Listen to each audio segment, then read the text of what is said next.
Welcome to How and Why Educators Write. So in this first week of the class, we're really looking at what kinds of writing educators are asked to do on a daily basis, how we can think about that writing in useful ways in this lecture through rhetoric, and kind of what we can learn by thinking about the kinds of writing we do and the ways we can do it better. So here we go.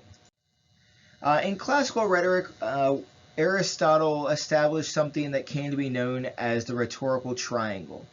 Now in classical rhetoric, we're talking about people who worked before there was a plethora of written texts. So they're really writing about the occasion of speaking, right? And speaking is much more immediate and direct than writing. So we have to think about that, right? In the initial way we think about speaking, it's one speaker speaking to a single person or a group of people, an audience, right? And Aristotle was interested in the ways in which a speaker might convince or persuade that audience, and the rhetorical triangle is a result of that. So he basically says in every rhetorical situation, there are three basic elements. And those elements are the speaker, the audience, and the argument or case itself, right? So we can appeal to through our argument to those different elements. So he called ethos that appeal to the character of the speaker. In other words, what can the speaker do to make the speaker seem like the kind of person that the audience would want to believe and want to follow and want to agree with? Contemporarily, we talk about this idea a lot as charisma, right? Some speakers just seem to have that gift to make you like them, right? And when you like somebody, you oftentimes have that tendency to kind of fall in with them, to believe them, to trust them. There are other ways we can determine our ethos, right?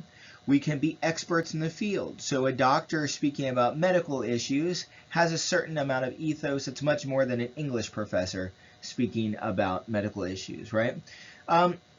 Another way is to appear to be a reliable and trustworthy person. So when we go to a job interview, we tend to dress up, right? We tend to wear clothes that show that we're serious about business, about that business, right? And the work we'll do. So a lot of teachers will go to job interviews in a suit and tie, or if you're a woman, in a suit, even though in your day-to-day classroom you probably won't wear that outfit, right? Why would you do that? Well, it's to build ethos, to show yourself to be a professional person, someone who takes the job responsibly, right? That's ethos, appeal to character. But of course, the other part of this, the speaker is speaking to the audience, and the audience can be moved to some degree, right, by the speaker, especially if the speaker is very effective and very charismatic. But the audience ultimately has to care about the issue, sometimes to even start listening to what the speaker has to say, right? So how do you get an audience to feel or care about an issue? What Aristotle found was pathos is probably the most important appeal. It has the most impact on people, because if you can get them to care about things in the way you care about them, then they bring that emotional passion, right, to their belief as well. And so think about the appeal to emotion, pathos, as trying to get the audience to feel something. They can feel happy about something, excited. Think about a rally for a sports team where everybody cheers, right? And that crowd mentality of that happy cheer kind of builds. And eventually you have a whole stadium of people chanting together. Oftentimes we have an appeal to pity, which is an emotion where we are made to feel sorry for somebody, right? So you can always think about pathos in relationship to that word pathetic. And something that's pathetic is something that makes you feel pity for them. So think about those ASPCA commercials where that song "In the Arms of an Angel" plays in the background, and we see different animals, maybe a one-eyed cat and a three-legged dog, who have suffered abuse, right? And we're supposed to feel sorry enough for them that we are moved to donate to that cause. That's the appeal to emotion. The appeal to reason is what Aristotle thought we should all do, right? Aristotle was first and foremost a philosopher, a great believer in philosophy, and philosophy seeks the truth through logic. Rhetoric's a little bit different because rhetoric doesn't seek the truth. The rhetoric deals more in probable claims. We're interested in the things that we should or should not do, the things that are better or worse, the things that can be judged in some way, and there's no absolute truth we can say this is the only right way, right? But Aristotle still wished we could rely more heavily on the appeal to reason, or logos, right? You recognize that word, logic, right? In the argument that we're making, right? So these are the facts, and the way we put those facts together to convince you of the logic, right? What happened, the order of what happened, and what it means. When we do all three of these things together, we can have a really effective piece of speaking in this case, right? There was one other aspect of classical rhetoric, and that's kairos. And kairos is the idea of perfect timing. It's that right time and place, or the occasion, at which this is the right speech to give. So when you're talking to somebody, and an issue might be current and relevant, and that gives you a window to add in your own voice, right? And in speaking, that happens very naturally. There are breaks in conversation where the person basically waits for you to respond or to give your input, right? That's kairos. But that timing is difficult to think about in writing sometimes. And so, more contemporary scholars, starting with a 1968 article called The Rhetorical Situation by Lloyd Bitzer, which I've linked in the course, starts to talk about these four elements together as a rhetorical situation, the way we can think about writing as well as speaking, right? And so we're talking about context, we're talking about purpose, talking about audience, and talking about style. You notice audience is basically the same word. When we talk about context, we could be talking about kairos, right? Like what's going on around us that makes this the time to have this conversation, right? Purpose is kind of talking about the goal or the reason or the reasoning, right, behind what we're arguing. So it connects definitely to logos. And style is kind of the way we present ourselves as writers, right? And when you're speaking, you're face to face with somebody. You have gestures and facial expressions and tone of voice, all these things, and those things add up to your style, right? They make you who you are. Well, in writing, we can make choices that affect our style as well. So let's start with context. Think about kairos, right? So context is the specific circumstances in which you write. The ancient Greeks called this kairos, or the occasion of the rhetorical situation. Takeaways. Writing doesn't happen in a vacuum, right? It always takes place within certain geographical, historical, and time constraints. Effective writers identify the context prior to writing in order to make decisions about purpose, audience, voice, and genre, something else we'll talk about in a minute. In other words, thinking about when and where your writing is going to be presented, made public in some way, can help you make decisions about other issues related to your writing.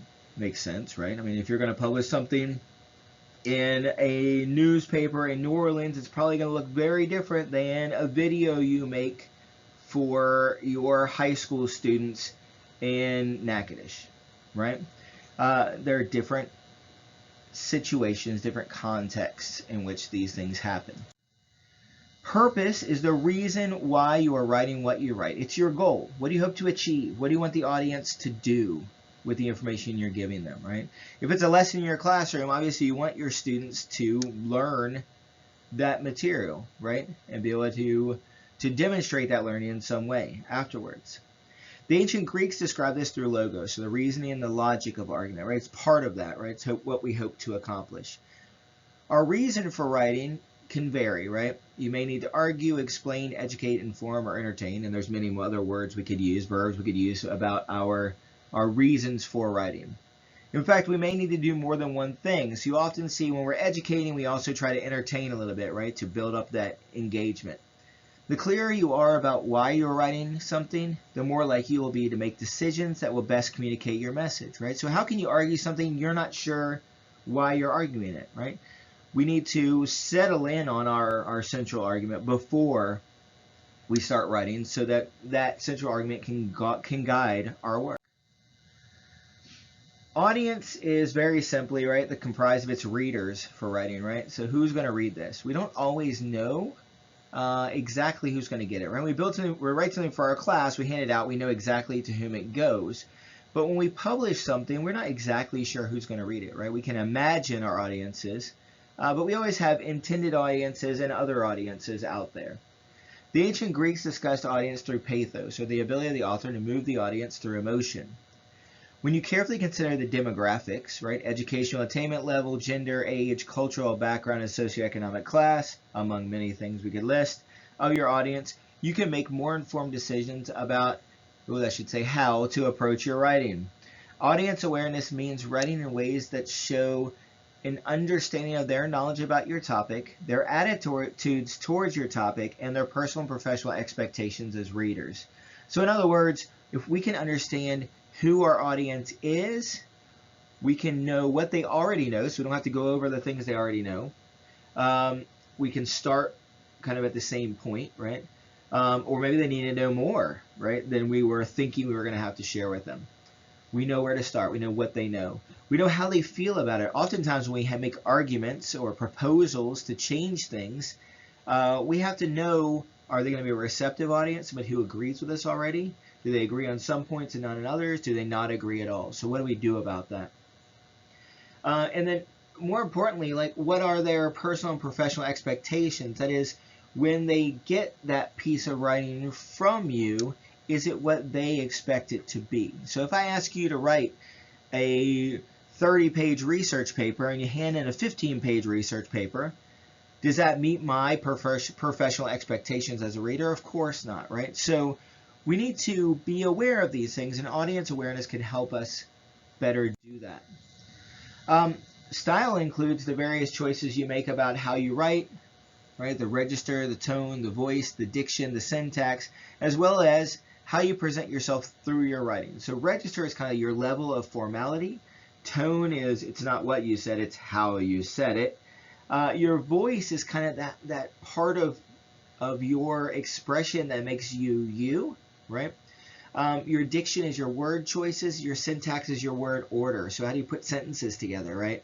Some people like to write really short periodic sentences, like Ernest Hemingway, for example, and some people like to have a page-and-a-half long, correctly punctuated, meandering, wandering, pensive sentence like William Faulkner. The ancient Greeks described style through ethos, right? It's how you can show yourself to be someone with whom the audience should side, right? So how can you tailor your style to reach that audience?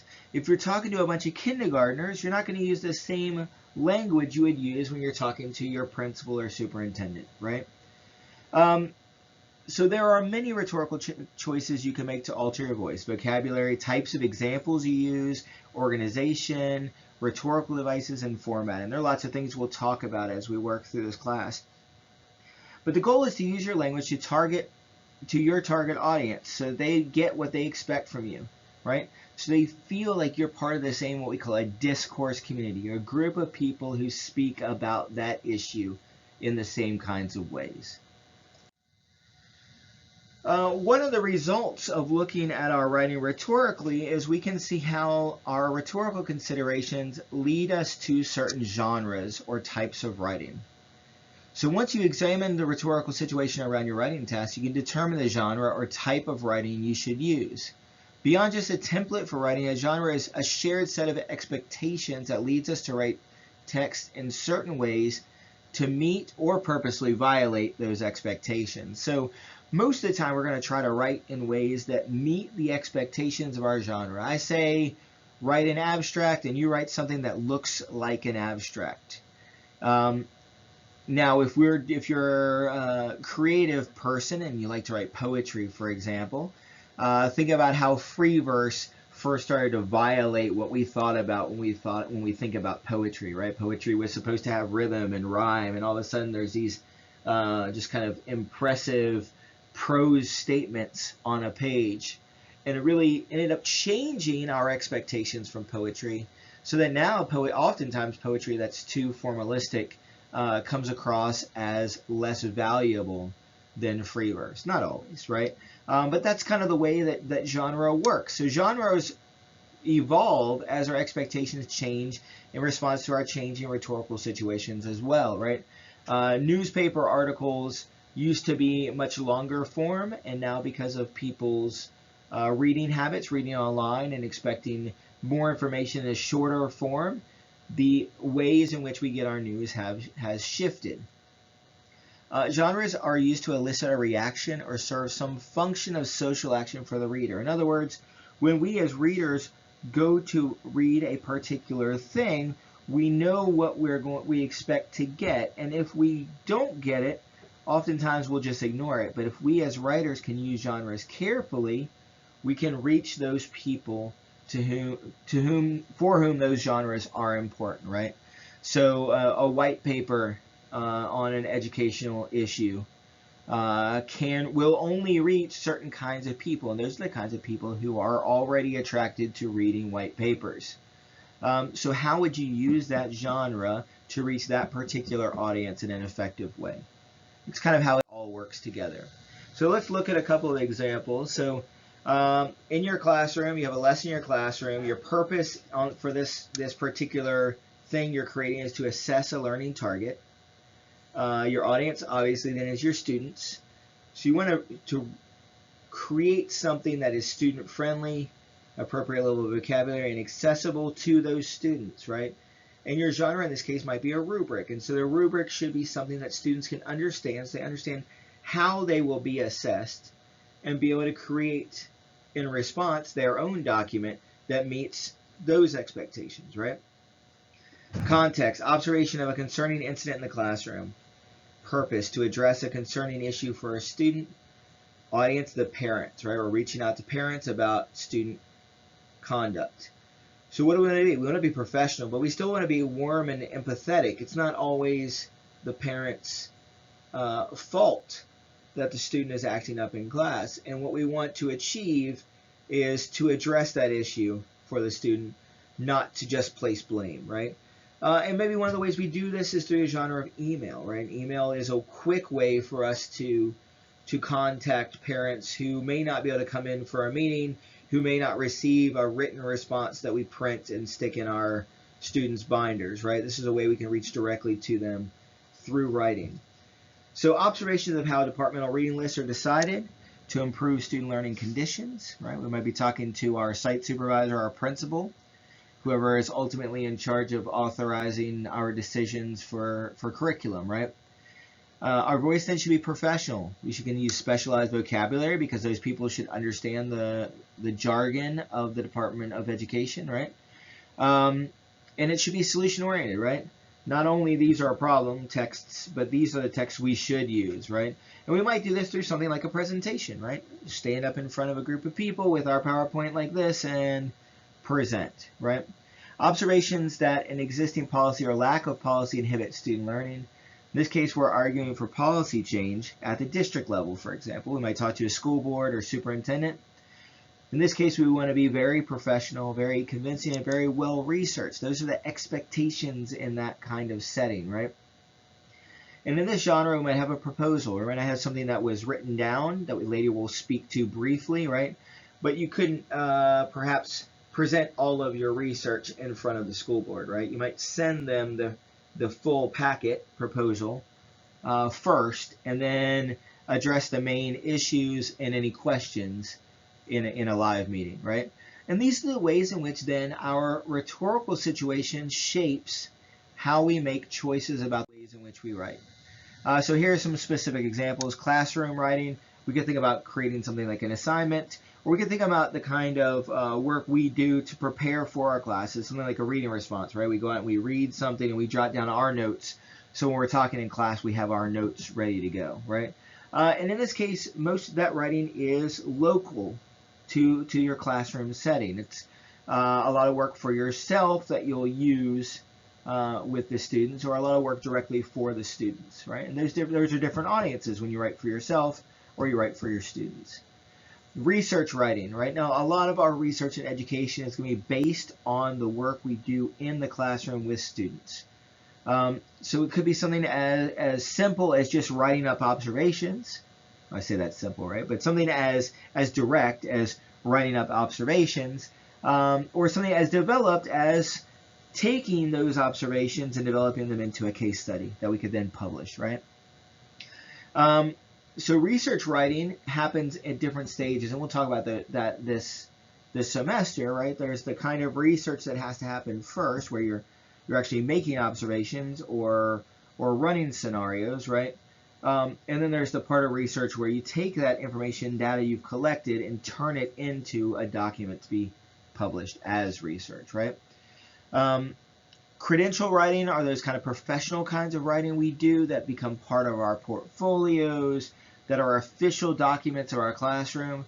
So your lesson plan isn't necessarily something that students are going to get, right? But your lesson plan is something you have to have on file to show that you have plans for your work in class, something that might become part of your portfolio, much like your critical reflections. So it's another form of writing for a whole different set of people. So where classroom writing is for students and for yourself, maybe for some fellow teachers, we might share work, right? Research writing is for your bigger community of educational scholars. Your credential writing is for that bigger community of professional educators, right? What's that work we do as professional educators? And stakeholder writing is basically writing for people who aren't really in education, but hold stakes about what happens in education, right? So government agencies, like the school board, right? Or supervisors like your superintendent, or the state board like Bessie here in Louisiana,